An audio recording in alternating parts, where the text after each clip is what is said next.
İstanbul'da ýok bolan türkmen migranty Zenana howsar gözlenýär. Sosial mediada Türkmenistany migrantlaryň ýaýradýan bildirişlerine İstanbulda ýok bolan daşowuzly migrant Zenana howsar gözlenýänligi habar berilýär. Bu merhumyň Türkmenistanyň biometriki bolmaýan köne pasporty bilen Türk keselhanasy tarapyndan berilen ölüm habarnamasy halk köpçüligine görkezilýär. İstanbul'un Medeniyet Üniversitetiniň Göztepe Ilmy Barlyk keselhanasy tarapyndan taýýarlanan ölüm habarnamasyna 1968-nji ýylda doglan Kılıcı we Maral adly Türkmenistanyň raýaty Daşowuz vilayatynyň ýaşaýjysynyň 12-nji iýulna aradan çykanlygy we Türkiýede kanuny ýagdaýynyň bolmanlygy beýan edilýär. Resmi namada türkmen migranty Zenanyň ölüm sebäbiniň ýokunç kesel sebäpli bolmanlygy üçin bedeniniň hem barlygdan geçirilmän morga iýerilenligi ýazylypdyr. Azatlyk radiosu merhum türkmen migrantyň ykbaly bilen gyzyklanyp İstanbul'un Medeniyet Üniversitetiniň Göztepe Ilmy Barlyk keselhanasyndan maglumat almaga synaşdy. Telefonda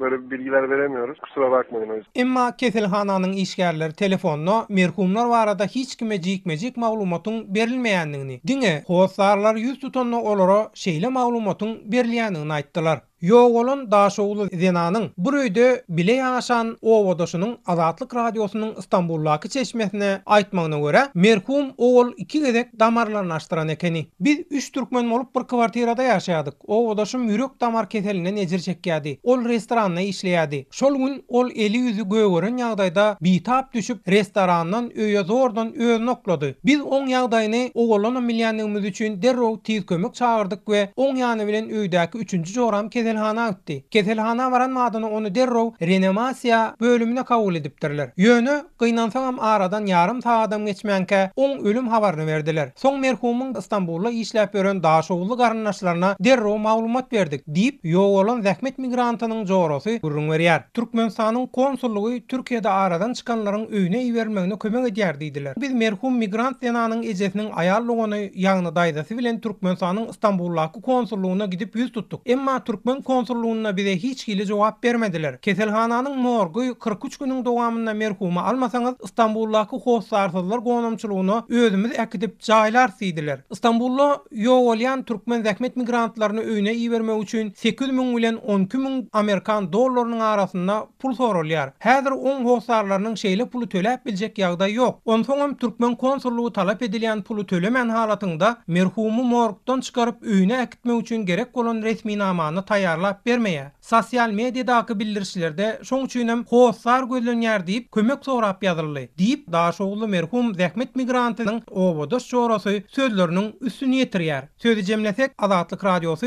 degişli türkmen resmiýetlerinden nähilidir bir komentariýa alyp bilmedi.